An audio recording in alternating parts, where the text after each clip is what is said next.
Good morning mga idol. So welcome back po sa aking munting YouTube channel, MTV Motovlog Ventures. At para po dun sa mga first time pa lang po makabisit sa aking channel, please don't forget to subscribe and hit the bell button para updated ko once na may bago tayong upload na video. So kumusta mga idol? Anong meron at anong balita sa inyo? So yun, for today's video mga idol, bali meron lang akong konting review lang na gagawin about sa bago nating gamit pagbablog. Actually, nagamit na natin siya nung nag-Bicol tayo. Nag-Bicol kami ni Macy's. So, sa ngayon, itatry natin siya na i-connect. Dahil pwede nga daw siyang i-connect sa intercom, which is yung Fridcon. So, try natin siya i-connect Insta360 na X4 Air. So, ito yung bago natin gamit sa pag-vlog. 360 siya. So, ano siya, bali latest version siya ng Insta360 X4 yung sinundan niya. Bali nasa pagitan siya ng X4 and X5. So actually mas latest pa siya kumpara sa X5 dahil nilabas na yung X5 tapos saka nag-launch ng X4 Air, which is ito nga yung medyo mas maliit siya sa X5. Then try natin i-connect mga idol sa intercom natin, which is yung Fridcon. So syempre mga idol, una nating gagawin ay i-on yung pinaka-camera. Isang pindot lang, syempre mag-on na yan. So ayan siya, naka-on na siya. Then hanapin natin yung pinaka setting niya. Siya mga idol, bali pagpunta yung setting ay pag nandito kayo tapos swipe down nyo lang, then swipe to the left, ayun yung Bluetooth. On lang natin yung Bluetooth. Bluetooth headset microphone, yan ang i-on natin. Tapos syempre para maano ay i-on naman natin tong sa Fridcon natin. So long press lang natin tong Fridcon hanggang sa mag blink yung blue and red nya.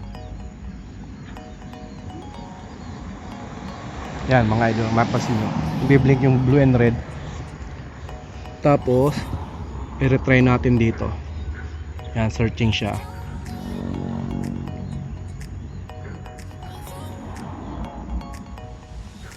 Searching, yun yung T-com. Tapos siyempre i-connect natin, yun, connected na siya mga idol. So try natin ngayon, i-mount na natin tong 360 natin dito sa motorcycle mount natin. Ito siya mga idol, ikot lang natin. So sana ay hindi mahulog dahil pag mahulog to, syempre goodbye Insta360. So yan sa mga idol. So try na natin siya mga idol kung gagana talaga.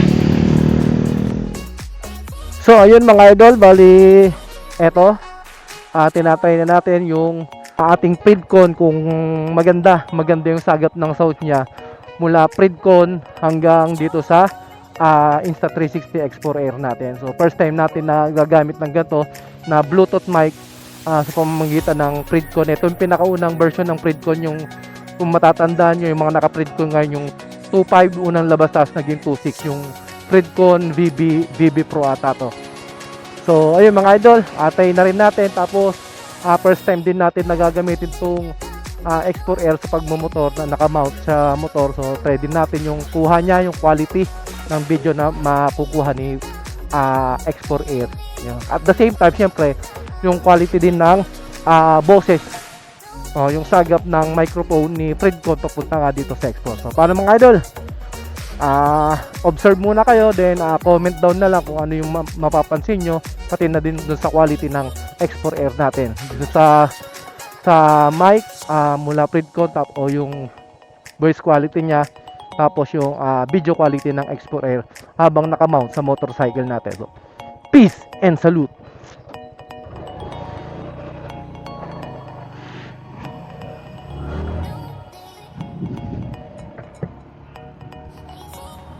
So sana mga idol ay maganda ang sagap ng ng boses natin dito sa Fridcon papuntang X4 Air.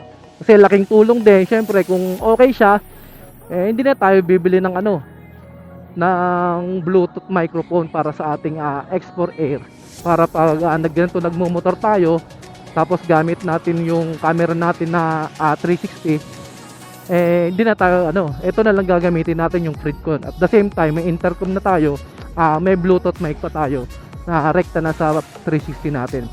Tapos may isa naman tayong camera, yung X Pro, yun naman yung naka-mount sa helmet natin na ginagamit din natin usually sa pagbablog. Pero kung magiging okay to, syempre malamang sa malamang yun, karagdagang accessories natin siya para sa mga motorcycle vlogging natin o kaya sa mga travel natin. At least meron tayong medyo alam nyo yung mga upgraded na accessories sa pagmamotovlog natin o sa pagta-travel natin. Syempre, especially kung kasama natin si Mrs. o kung mga tropa natin, makakakuha tayo ng mga magagandang video clip dahil nga naka 360 na tayo. Tapos at the same time, meron tayong magandang audio na yun nga gamit yung Fridcon audio natin. So alam niyo naman, pag Fridcon, syempre matik yan, quality naman talaga pag Fridcon, no? Tapos yun, syempre makakuha tayo ng 360 video, so magitin nga ng Insta360. So sa mga hindi nakakalam, yung Insta360 X4 Air po, siya po yung pinaka latest na labas. Bali sumunod siya sa X5, pero yung X5 po yung pinaka magandang labas ng Insta360, no? Yun nga lang, si X4 Air parang mas in-improve na X4, no? Pero mas mababa pa rin siya sa X5, no? Nasa pagitan siya ng X4 then X5 series ng Insta360. So pansin ko lang dito sa motorcycle mount, pag naka-mount tong Insta360 natin, medyo magalaw siya, pero tingnan natin sa video quality, o comment nyo na lang po kung ano ba yung masasabi nyo sa video quality niya, kasi parang medyo ma-vibrate siya, o baka sa helmet, sa motorcycle mount lang ng ko, kaya siguro ganun.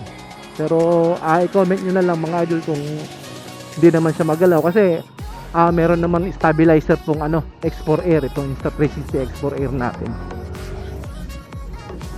Tapos yung lightning ngayon mga idol, time check is past 7. Kaso medyo makulimlim pa, wala pa si haring araw, no? Medyo hindi ganun kaliwanag yung lighting niya, pero comment na lang din kung ano masasabi nyo sa lightning pag gantong hindi ganun katirik yung araw, kung okay ba siya o madilim o sakto lang yung liwanag. Okay ba mga idol? Okay ba yung sagap ng boses natin through Fridcon papunta dito sa Insta360 natin? Malinaw ba siya o effective ba yung, kasi itong Fridcon na to mga idol, meron naman siyang noise cancellation sa pagkakaalam ko, kasi pag nag-i-interact kami ni Mrs., pag backride ko siya, maganda yung sagap ng boses, talagang malinaw siya dahil nga may siya, noise cancellation. So yun mga idol, hanggang dito na lang siguro yung review natin. Tapos yan, i-upload ko to, tapos comment down below na lang siguro para sa quality ng audio gamit yung Fridcon intercom natin as a Bluetooth microphone ng ating Insta360 X4 Air. So paano mga idol, salamat sa panonood ng aking mabilisang instant pa mabilis ang review ng ating Insta360 X4 Air with Fridcon intercom as a Bluetooth microphone. So paano mga idol, hanggang sa muli, sana makapag-vlog tayo ng gamit tong Insta360 tapos yung X Pro natin na action cam. So paano mga idol, MTV Motovlog Ventures signing out. Peace and salute.